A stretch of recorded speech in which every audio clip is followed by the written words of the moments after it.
Welcome back to the Parrot Podcast. I'm your host, Sandra, and this is episode 13. I have a really great topic planned for today, but I wanted to start off with giving you guys some updates and some coupon codes that we have especially for you, and just chatting a little bit about this and that. For example, I'm about to take my first sip of this coffee that is going viral on social media. Bird Nerd Sophie and I were chatting about it. She said it's fantastic. She loves it. So I'm giving it a try today. It's basically a cup with ice and cold milk. So it is a cold version of coffee. And then you make this paste that you pour on top, and the paste is made with 3 spoons. I use small spoonfuls of instant coffee, 3 of these spoons of sugar, and then 3 spoonfuls of hot water, and you stir it all up and you make this paste out of it. And here I am holding this like I'm about to spill it. And you make this paste and you pour it on top of the milk and the ice. And that's what I did. So I'm about to give this a try, but it looks like Mia wants to try it as well. Yeah. So here we go. Oh my God. It is so good. It is actually the tastiest homemade iced coffee that I have made.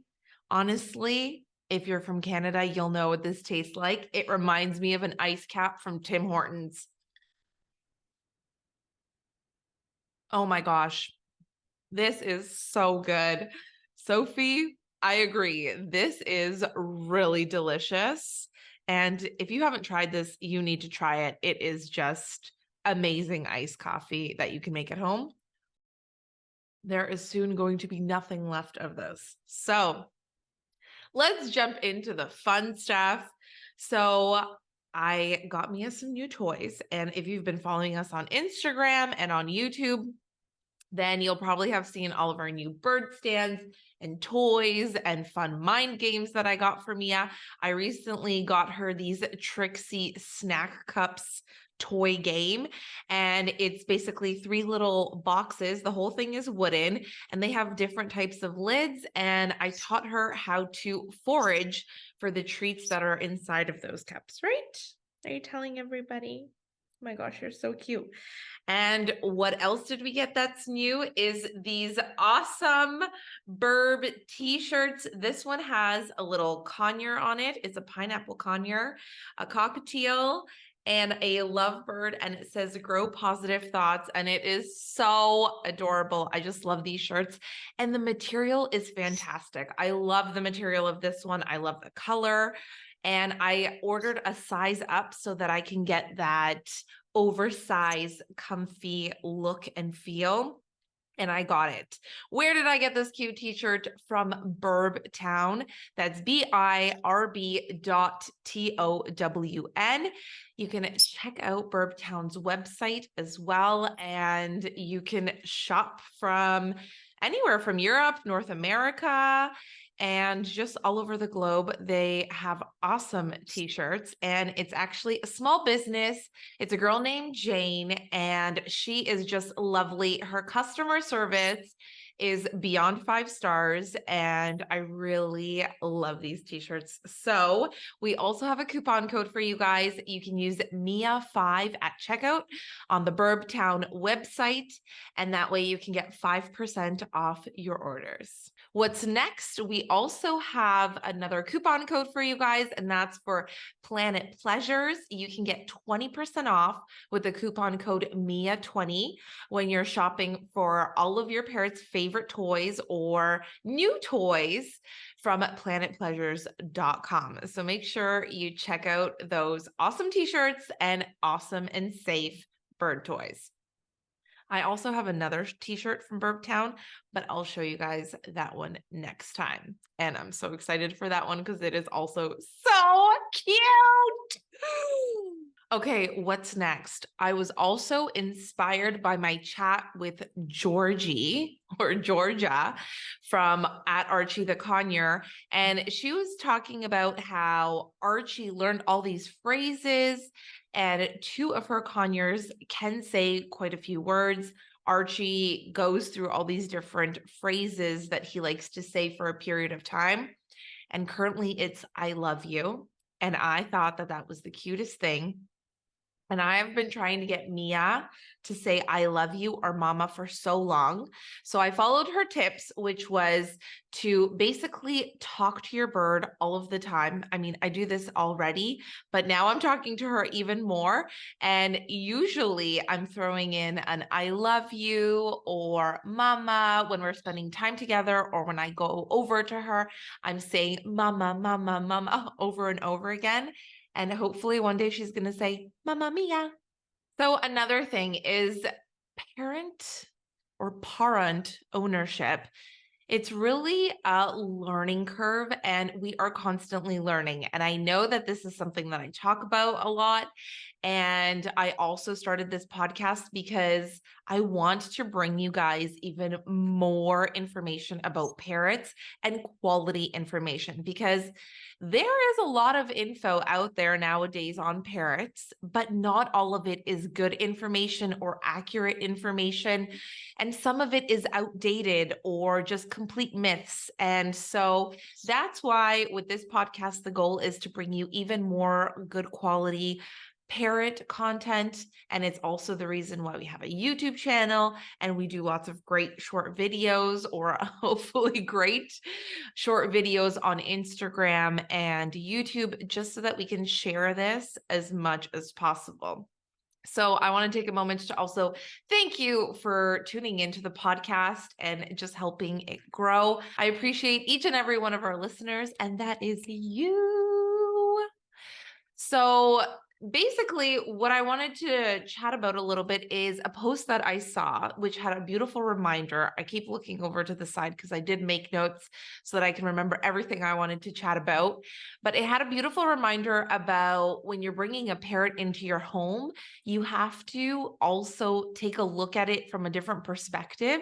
It's not just bringing a pet home or just bringing an animal home. They have really wild instincts. With parrots, it's quite different. And what the post was getting at is that you have to remember that you are bringing the wild into your home.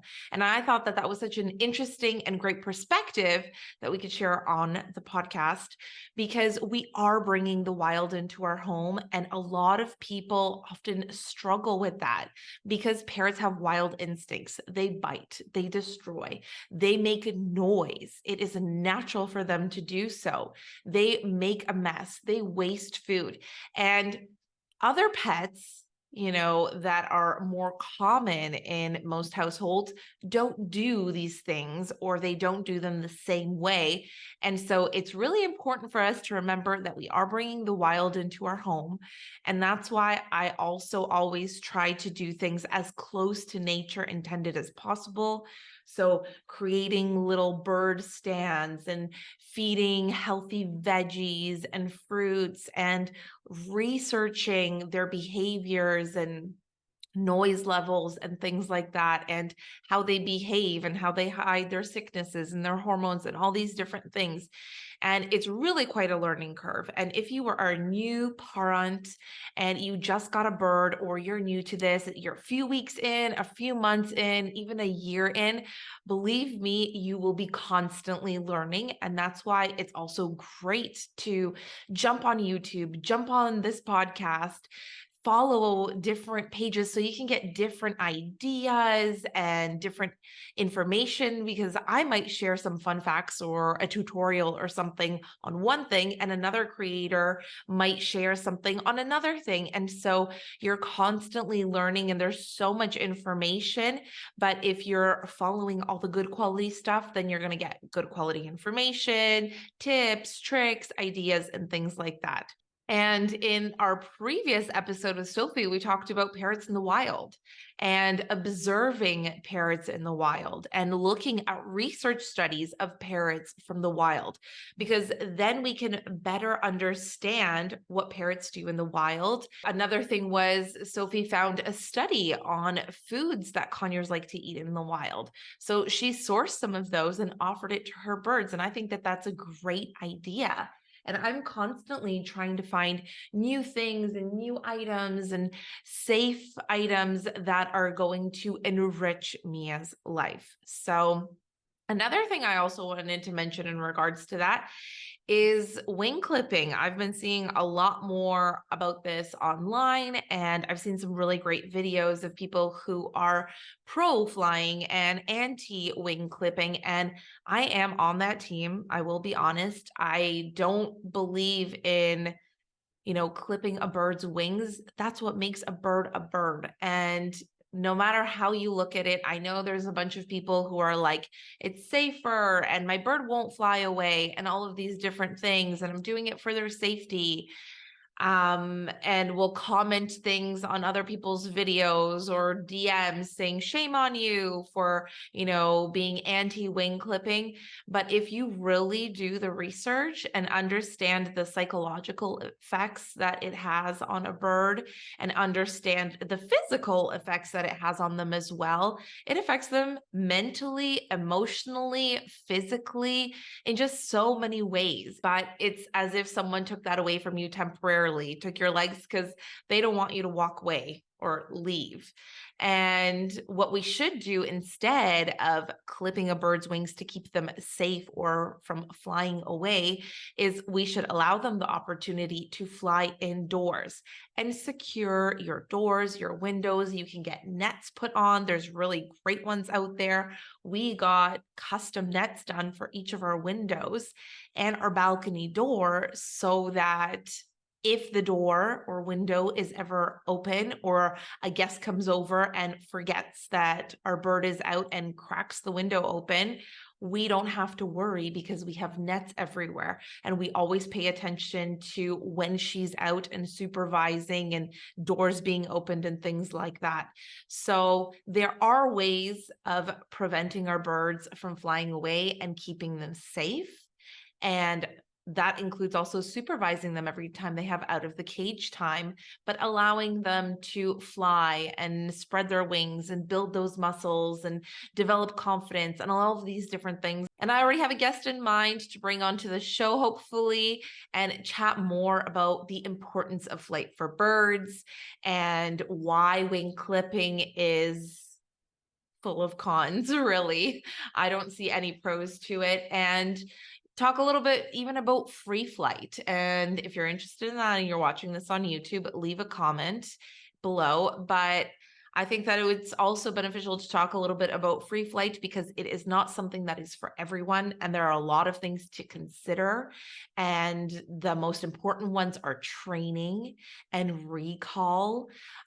Next is also the size of your bird and predators in the area and researching your area and just making sure that when you do free flight, it's in a really safe environment and there's not going to be any risk posed to your bird. So there's a lot of things to consider. And there's also alternatives. You can have them out and flying around in your home, giving them that out of the cage time every single day. Mia gets a lot of out of the cage time. She's probably out of the cage at least half of the day. But I also am fortunate enough that I work from home. So I'm able to have her out and hang out with me when I am on the computer or doing stuff, or I set up a lot of her bird stations right near my workspace so that I can keep an eye on her, but she is also keeping busy. Alternatively, you could also find maybe a community on Facebook or other bird parents and get a gym space or find out where they go with their birds. Because I know that there are some gyms or school gyms that will allow you to come in and use the space for a certain amount of time. And you can bring your bird and let them have this massive space to fly around. But before you do something like that, recall training and making sure that they're good at flying and all of these different things are going to be really important. So if you're interested in all of that, then I will find us a guest to join us on the show and talk more about free flight training, anti-wing clipping, the pros and cons, why people do it, et cetera, et cetera. This coffee is so good. This is the only coffee I'm drinking until it's completely fall. But since it's already September, I will be completely honest with y'all. Every time it's a little cool outside, I get so excited because fall is my favorite season and I love sweater weather. I live in leggings. I love them. And I am obsessed with PSLs. I need a pumpkin spice latte in my body, in my blood, in my bones as soon as possible. So I need to find my way over to Starbucks and ask them if they will serve me up a pumpkin spice latte. I don't know who my pumpkin spice latte lovers are because you either love them or you're like, pumpkin doesn't belong in coffee. But for me, pumpkin spice really belongs in coffee and I love it. So we talked a little bit about predators when we were talking about free flight, but today's topic is going to be interspecies relationships because I get this question a lot. I have a blog and a video and an Instagram highlight on interspecies relationships because we do have a dog and we do have a parrot. And when Lambo is small and we moved to Thailand, we also got Mango. And so if you don't know, or you're new to the podcast or the channel, Mango is happy, healthy, and well. And he's basically been adopted by our best friends. When we were in Thailand, we got Mango. And then when we relocated to Poland, we came with Lambo, but Mango was supposed to join us later on and we got Mia. So we've always had a dog and a bird. And basically since we started to get pets, I think Lambo was about 7 or 8 months old. No, he was 9 months old. No, he was 8 months old. Yeah, he was 8 months old when we brought Mango home. And then he basically, from that point on, has grown up and been around birds. But Lambo is also a toy poodle. And he has a very, very gentle, calm, and sweet personality. And really, we just nickname him Angel. And that is like his second name because he really is just that, an angel. So you need to consider what type of animals you have and if the relationship would be safe. And so first, before we get into talking more about interspecies relationships and how it works and if it works and how to go about it, I want to talk a little bit about predators for parrots because in this episode, I'm going to be specifically talking about a bird and dog relationship. And so first, let's talk about predators. So predators for parrots can really vary, but they do have quite a few. And of course, there's birds of prey like hawks and eagles and other types of big birds. They will hunt perhaps parrots or their nests with their eggs. And then another one is snakes. We have to remember that parrots come from the wild in the jungle and there are snakes there. And there are different snake species that are skilled climbers and they look for parrot nests to feed on eggs, chicks, or even adult parrots. So yeah, snakes are another one. So if you have a bird, don't have a snake. If you have a snake, do not get a bird. That to me is a terrifying combo. The next one is lizards in the jungle and in the wild. There are also tons of different types of lizards who will catch and eat parrots, or they'll hunt parrot eggs and baby birds and even adult birds. In the jungle, there's also primates. Some species of monkeys may prey on parrots and their baby birds. The next one is cats and dogs. Yes, they are predators for a bird. A dog or a cat's natural instinct when they see a bird is to catch it. And cats are exceptionally skilled at jumping high places, and they have really sharp claws and really sharp teeth. And I personally would never trust a cat around a bird. I've also seen way too many videos of a cat killing a bird, a parrot, a budgie, a conure. And it's just absolutely heartbreaking. So with dogs, it really depends. And we're about to get into that. but size also matters. I would never trust a big dog with a small bird or a big bird like a macaw with a small dog like my little Lambo toy poodle. I would be way too nervous with a macaw. If a macaw landed on him or beside him, I swear it's probably the same size as him, if not longer because of its wings and feather tails. And its beak is probably stronger than Lambo's little jaw. I also found a source here that I'm going to open up that talks about the different predators that parrots have. So let's take a look and just make sure we covered everything. What type of animal eats parrots? So there are other birds. These include raptors, hawks, and eagles, big cats. They can climb trees and catch parrots. Primates, they share trees with parrots and may see them as a meal. Reptiles, they can scale trees to catch a parrot or catch a parrot on the ground. Rodents, they can take eggs and kill chicks and small adult parrots. A parrot's most dangerous predators are found in the sky. Look at this. Predators that target adult parrots need size, speed, and strength. After all, a macaw has a bite force of 350 to 400 psi. Large parrots may be over 3 feet and boast an impressive 16.7-inch wingspan. At top speed, certain parrots can soar at 40 to 50 miles per hour. So that was really impressive. And so there are some big birds out there, and those big birds pose the biggest threat as a predator outside, whether you're doing free flight training or they're in the wild or you're outdoors even with a harness on your bird or your bird in a backpack. It's still something to be mindful of. And that's the fear with free flight training. You need to really understand your bird and have really good training and know where you're taking them, because you don't know what predators are up there. And sometimes birds can get spooked. They might fly off. There's all kinds of situations and scenarios that can happen. So it's something to consider.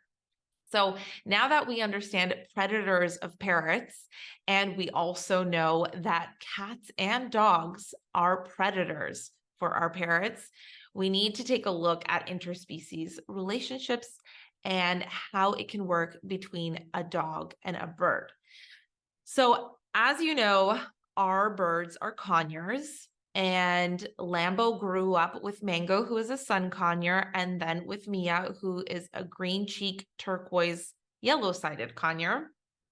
And so both conures are quite small, especially compared to Lambo. Lambo is obviously much bigger than them, but he is a small dog. He weighs 5 kilos and he is a toy poodle.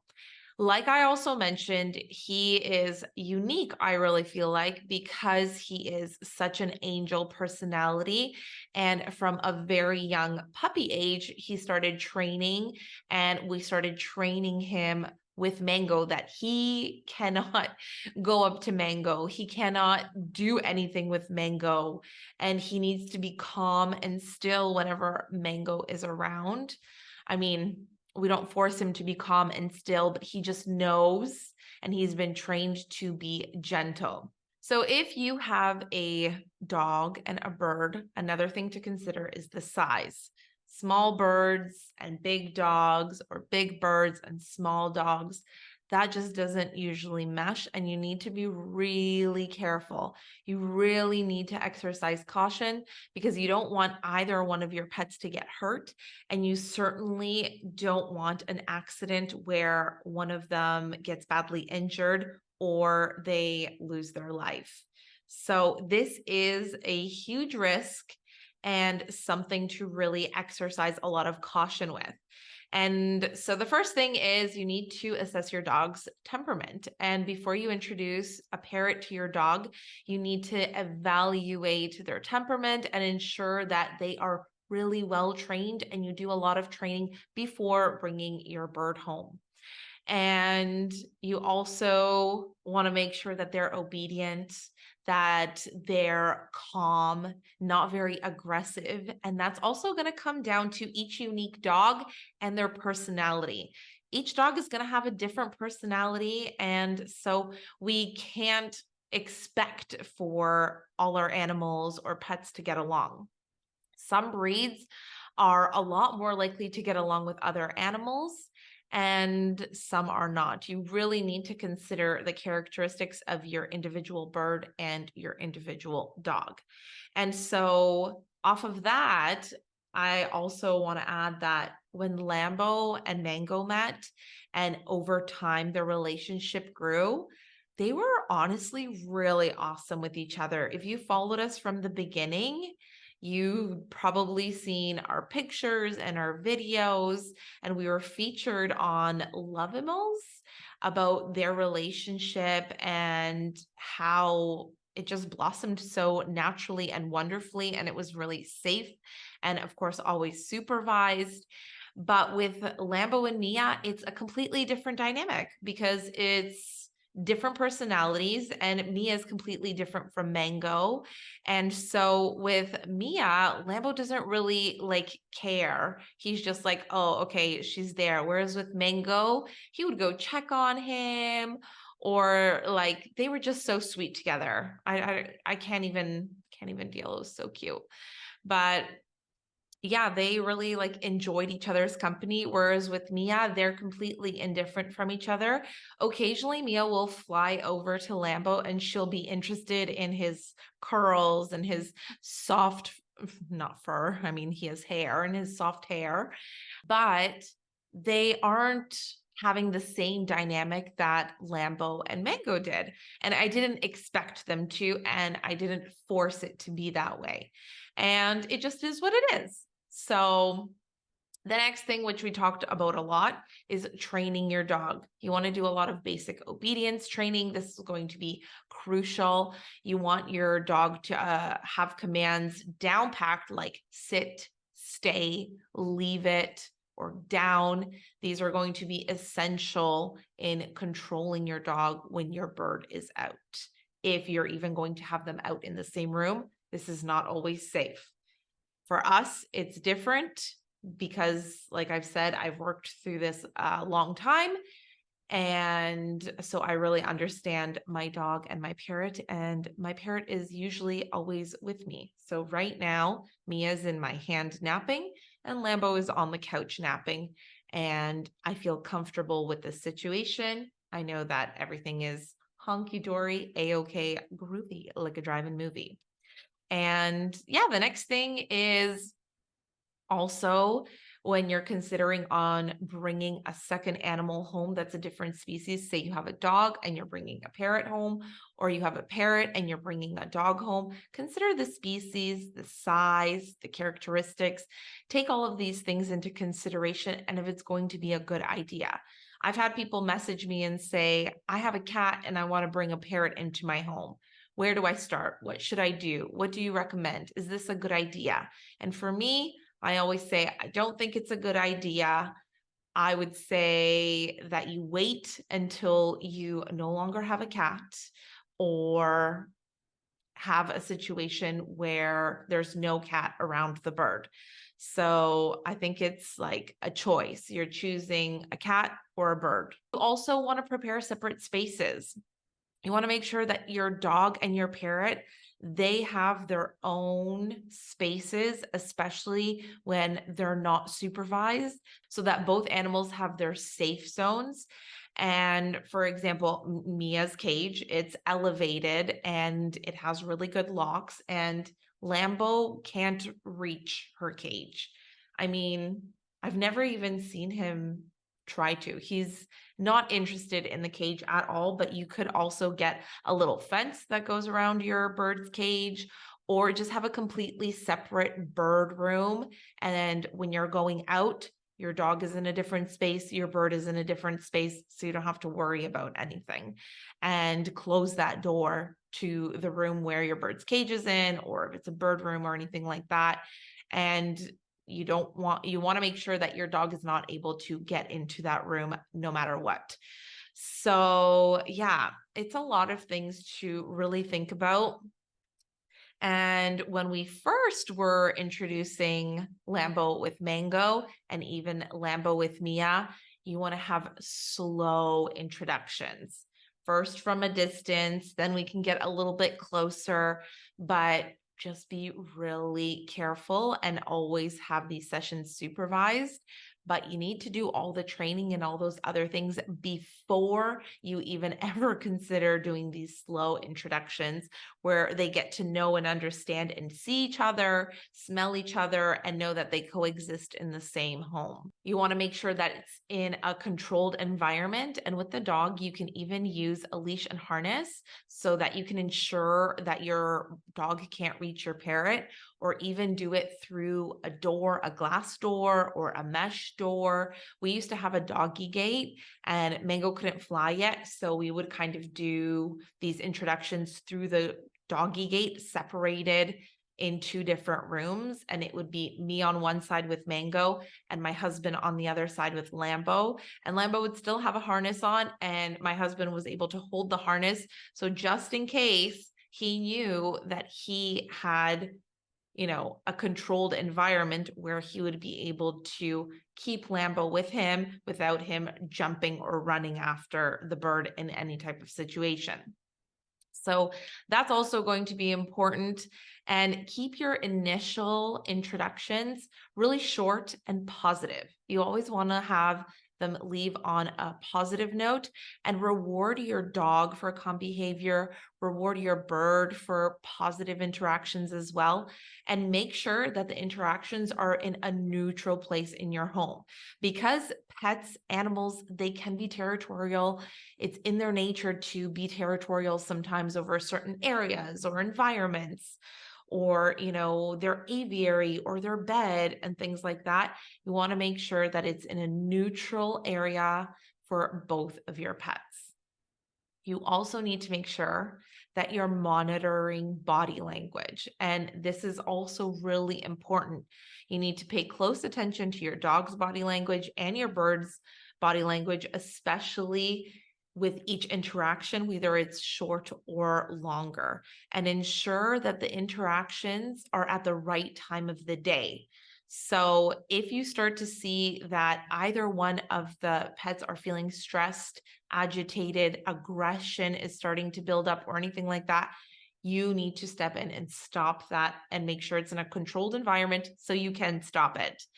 And you want to make sure it's at the right time of day. So you wouldn't do it when your dog is feeling hungry or feeling super playful, or just came back from the vet and got their vaccines, and are feeling really tired, or when your parrot is feeling cranky or hormonal or hungry because they just had their largest poop in the morning and now they're ready to eat, and you're trying to have an interaction with your other pet. Not a good time, not a good idea. So that's another thing to keep in mind. There's a lot more to this than it seems. So that's why we're doing this episode today, because there's been a lot of questions about interspecies relationships and how I manage both my bird's needs and my dog's needs. And it's a balancing act. I will tell you that. Another note on hormones with birds: during the time that your bird is hormonal or hormonal season, you're going to want to keep these interactions a lot shorter, especially if you notice your bird trying to rub their butt on your dog, or, nesting behavior in the fur or something like this. So you need to really be considerate of those types of situations as well. And as a parent or parent, you need to use your best judgment and always think of each of your pets' safety and their welfare first. And whenever they do have good interactions, you want to reward and reinforce that positive behavior. Whenever there's calm and non-threatening behavior between your dog and your parrot, use treats to reinforce those positive reactions. And another thing that I feel like is sometimes overlooked is making sure that you do balance the needs and care for both your dog and your bird, and they feel equally loved and they get equal TLC, because sometimes animals can develop jealousy. And we see this all the time with dogs, and we see this all the time with birds as well. They can get jealous over their humans, over other birds. They have that in them that they can become jealous and feel jealous.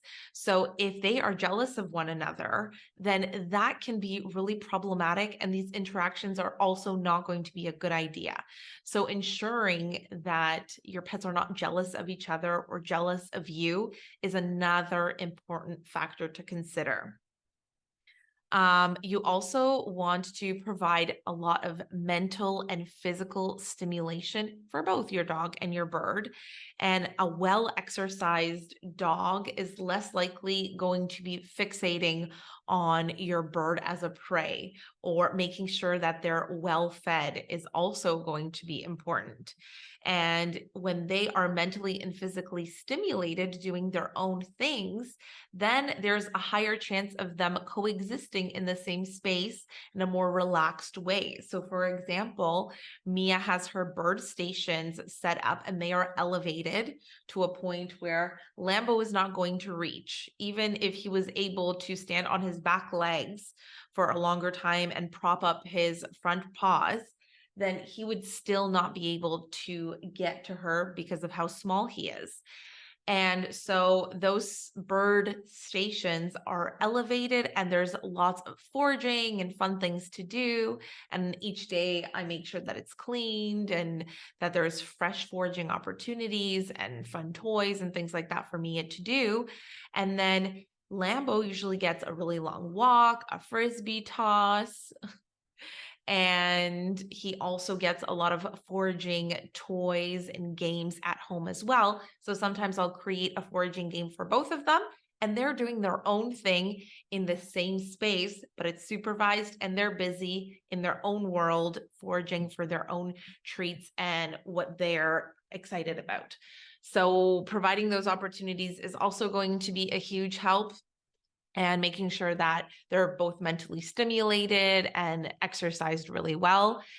And the second last tip that I'm going to leave you with is to never leave your dog and your bird unsupervised. This is when the most accidents happen, and it's so important that anytime that they're out or they're in the same space, every interaction is being supervised, and you're ensuring that when you're not home, your pets are also safe. And a lot of times they have to be separated. It's not always the case, and I'm not telling anybody how to do this, but it is really important to be mindful about that and to just make sure that they are always supervised. And so for us, it also really works because me and my husband both work from home. We are able to supervise them all of the time. So that is another thing to consider. And if you do work from home and you're considering a bird or a dog, I think that it's a great companion to have, and it's pretty great because you get to spend a lot of time with them and you're home a lot of the time. The last tidbit that I will add to this is that you have to allow the relationship between interspecies to happen naturally. You can't force these interactions. You can't force a relationship. You can't force them to like each other. Just like when you bring a new bird into your flock, you don't know if they're going to bond and like each other and get along great, or if they're going to hate each other and try and fight each other, or if you're going to have to work on getting them to tolerate each other. And that's as far as it goes. Every animal is different. They have their own personalities, especially when it comes to interspecies relationships. Then the personalities are different, but also their characteristics, the needs, and everything else is different. So we can't force these relationships. We need to observe the behaviors, the body language, and not all pets' personalities are going to mesh well. And you have to accept that that's okay too. Nobody's choosing your best friend for you. You're choosing your best friend. And so we can't choose our pet's best friends. It's always a gamble bringing a new pet home. but we do sure try our best. That's it for today. I hope that this was insightful and helpful. Thanks so much for tuning in to the Parrot Podcast. I'm your host, Sandra from Poodles and Parrots, and we'll see you in the next episode.